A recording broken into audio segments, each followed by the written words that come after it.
Good afternoon. Well, I guess it's getting close to the evening. It is 4:57 p.m. Monday, June the 29th. I am Miss Kim with Miss Kim's Tarot and Tea Room. What is this menagerie that I have here? Candles, jars, parchment paper, Florida water. Let's see. Scissors, herbs. You can't see those because I got them in a different area, but let's see what I can do here. I am going to do a little tutorial. Oh, and I've got some little stones. I'm going to show you how to do a candle working, starting from carving all the way to put it in the jar and getting ready to light it. Tonight is the full moon, and that full moon will be completely full at 7:57 p.m. So I'm already starting to carve the candles. I can't tell you what is on my jar because I want it to manifest and I want to keep it a secret. But I've got this is the one I'm going to use for me, and I'm going to tell you how this works. So you want to get a chime candle, and they're basically a little bit bigger than your middle finger, maybe plus one more digit. So I don't know, they might be 4 or 5 inches long. So this is a chime candle, and I use a little tiny screwdriver to carve my candles. So what you want to do is you take your candle and you want to put your name on it, or if you're doing it for another person, but you want them to know that you're doing this for them, they have to ask. So you put their name and their birth date on it, and you carve. So my name is Kimberly Logan, and I put my birth date on the other side. And then on your parchment paper, it doesn't have to be parchment paper, but I'm old school. You write on there whatever it is that you want to manifest. So you can say, um, I am now manifesting X amount of dollars this week that comes easily and effortlessly. You always use the words I am now. So that's the biggest part, because I am going to will constantly have that carrot that's dangling in front of you that you never get to manifest. So you always put the words I am now, put what your intention is, and then you say at the end with easily and effortlessly, and I always put Godspeed in it. So I've got my candle that's already carved. You can see it kind of goes deep into the candle. Some people actually like to um, use a magic marker or whatever. I don't like to do that. I like to get in there with my hands and do everything and put as much attention as I possibly can into my candle working for it to be successful. And my daughter for Christmas got me these little jars to just do different things, like apothecary jars. So for this particular thing, I am using it to do a candle working.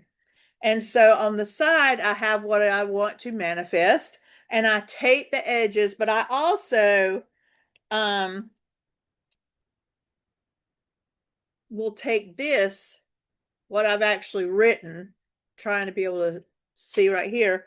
I cut it or fold it in half, and I start to cut little teeny pieces of it uh, to actually put into the working. I do these workings for other people, and of course, each one is individual. Sometimes, when I've got time, I actually make the candles for the people and put, I'll have them, if it's from a distance, I'll have them text me, and then I'll print it off on my printer, and then I'll put it into the working. So the other thing that we're going to do is anoint the candles. And so one of the things that is really good as far as oil goes for um the kind of candle working I'm doing is eucalyptus oil. So you just get a little bit and you put it on your finger and you rub it all over the candle. And you've got your intention as you're doing that. You're thinking about what you want. So this is eucalyptus for this particular one, but I'm going to use more than one. And one good thing about using oils is it helps the candle working burn easier. And I'm going to put a little rosemary in there because you can never go wrong with rosemary. So you just put a little drop. You don't want to saturate it to the point you're going to cause a blaze on in your house. Now I have animals, so I have to do the workings outside because dogs can be very sensitive to the smells. I mean, they can hear and they certainly can smell much more than we can. And some dogs are allergic.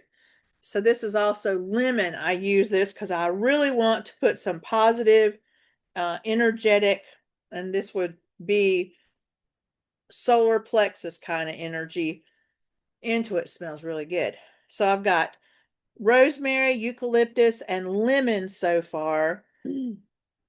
And so just make sure that if you have pets that you do this outside.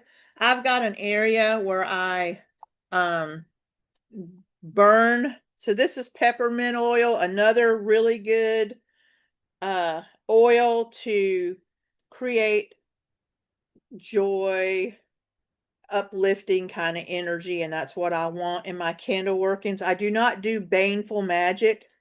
So baneful magic is when you're doing beyond gray or a little bit darker. I'm not interested in manipulating anyone's will. I think I'll put a little lavender in there. You never can go wrong with lavender.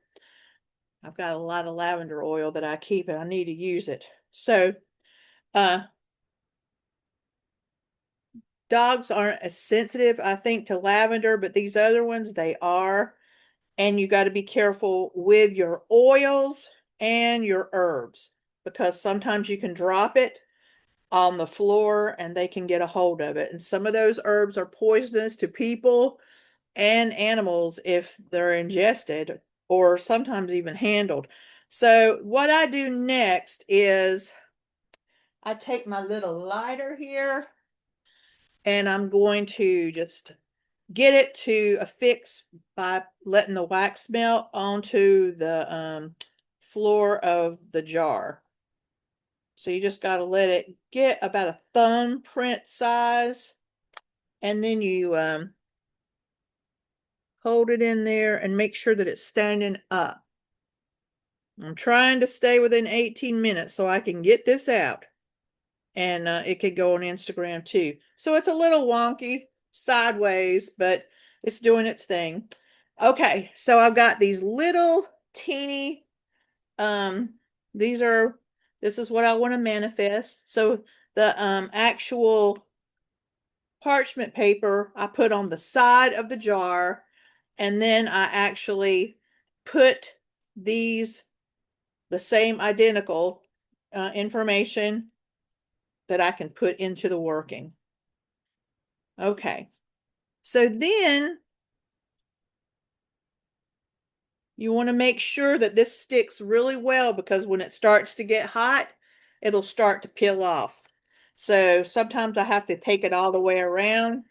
I always have tape on me to make sure that I know, because if I'm doing several candle workings, you can get these candle workings mixed up, and if you're doing it for a customer, you don't want to make them mad by forgetting whose candle is whose. So I got a little bit of peppermint this is something I dried myself. And you don't have to put a whole lot in. So you can actually run it along the side of the candle and it'll stick. But you also can put it inside the jar. And you don't waste anything. Don't, whatever's left from it, you try to put it right back into it with your intention. Now, bay leaves are really good for a magical candle workings. And what you do is you write on there what you want. You don't have a whole lot of room to do that, but what you can do is, short. You can also do a sigil over it. So I'm just going to do that and tear it into the actual working. It smells good. At least it does with my herbs and my oils. Now I always use anise. Now I've got Scott Cunningham's herbal book that I've had for years. This thing is, let's see, when it was actually published, it cost $14.95. That's how old it is. So this has all the herbs in it to do spell work or anything like that. And I think, let's see, the 13th printing was, let's see, this was 1985. Okay. So anise is really good for protection and to ward off evil. And also, it's talking about using it with bay leaves. It's good for magical operations. So I always start with a little bit of anise, and it's just got such an unusual smell. When you do a burn with it, it just has a really unique smell. So I just drop one in there, and I always use a little rose because I want to have good energy. Rose is one of the highest vibrational flowers. So I definitely want to put that in. I've actually dried my own. And then I've got frankincense and myrrh. I just put a little bit in there of each. You don't need to use a lot because these jars will catch fire and you don't want to have, and if you're not watching them like you should, a nice little forest fire. Now I've got some stones in here, and this is lemon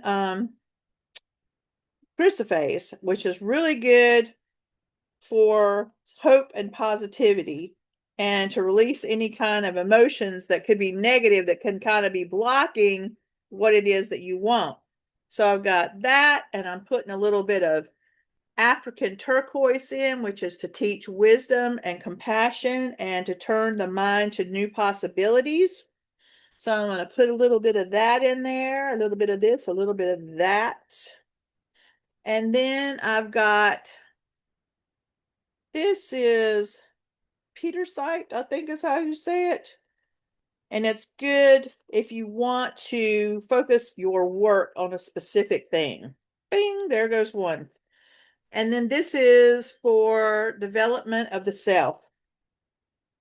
And sometimes in order to have success, you have to develop things about yourself. There's another one. And then this is rutilated quartz. Sorry. Now these oils are getting to me. This is to help promote calmness and ease and awareness. And for the kind of work that I do, I need to do that anyway. Bing, there's another one. And then here is K2. It's azurite granite. And it's good to encourage knowledge, truth, and guidance. And that is what we could all use right now in this world. And if I'm going to help other people learn things, I want to be able to be on my best behavior and have the best kind of energy sending out. This is rutilated quartz. Man, this was something that was big when I first started doing readings. And this is good for paranormal things, for releasing negative thoughts. And this is aquamarine. It helps wash away any kind of negative energy. I love aquamarine. It's one of my favorites. And then here is a little bit of charlite. Charlite? Yes. And it instills clarity of mind and reduces fear. With every new thing that you're asking, you're going to have a little bit of fear sometimes. At least I know I do, because it's causing you to grow in a direction you're not sure what you're going to be doing and if it's going to be successful. So, but at least show up. So there's another one. And then here we have rhyolite. Rhyolite, it is strongly associated with the energies of the earth. So, and that's what I'm trying to do as I'm working with energies of the earth. And I got a little bit of Florida water, and I'm just going to put a drop in there. And is there anything else I want to put in? I think I'm going to put a little patchouli and some cinnamon. So when you do that, sometimes it's a really good idea to do a reading before you do a candle working, to see if you're on the right track and you're doing it for the right reasons. And then here, the last one, I'm going to do cinnamon. Man, these herbs are getting to me because they're strong. This cinnamon's pretty thick, so I'm going to see if I can cut it. Yay. Okay, I got a little bit of it. So we have the beginning stages. I hope that didn't get to my dog. Yep, it did. Okay, here I go. Excuse me, Brandy. I'm gonna make sure you don't get a hold of this. We got everything in there that I'm going to use. Now, when the time comes, if you're going to go by the moon, because it's full at that time, what I say, 7:57 p.m. Eastern time, you've got your candle working ready. All you do is you concentrate that intention on what it is you want, and then you light the candle at directly the time the moon goes full and let it burn out. Once it burns out and burns completely out, even if it only is lit for 10 minutes, you immediately bundle it up and throw everything that is left, even this, into the trash somewhere away from your home. Now, some people bury it in their front yard, but I find that not very ecologically ideal. And you will be burying stuff in your yard, all the time if you do a lot of candle work. And so that's going to take up a lot of space in your yard. So it's probably best that you just toss it in the dumpster. And as soon as you do that, that begins the working. And generally, workings take about 30 days to manifest if it's something that's not a large order. But remember, you never interfere with another person's will. You can, if it's a love spell, you can say, I am now attracting the perfect partner to me that comes easily and effortlessly, and there is a reciprocal of feelings, something like that. But you can't say, John and I are now in love and getting married, because if you do, you are now manipulating another person's will. So that is all I can do in the amount of time that I have. If you do want a candle working and you want me to do it for you, I'll put the information in. And I am Miss Kim with Miss Kim's Tarot and Tea Room, and I hope you have a wonderful full moon, and I will talk to you later. Bye.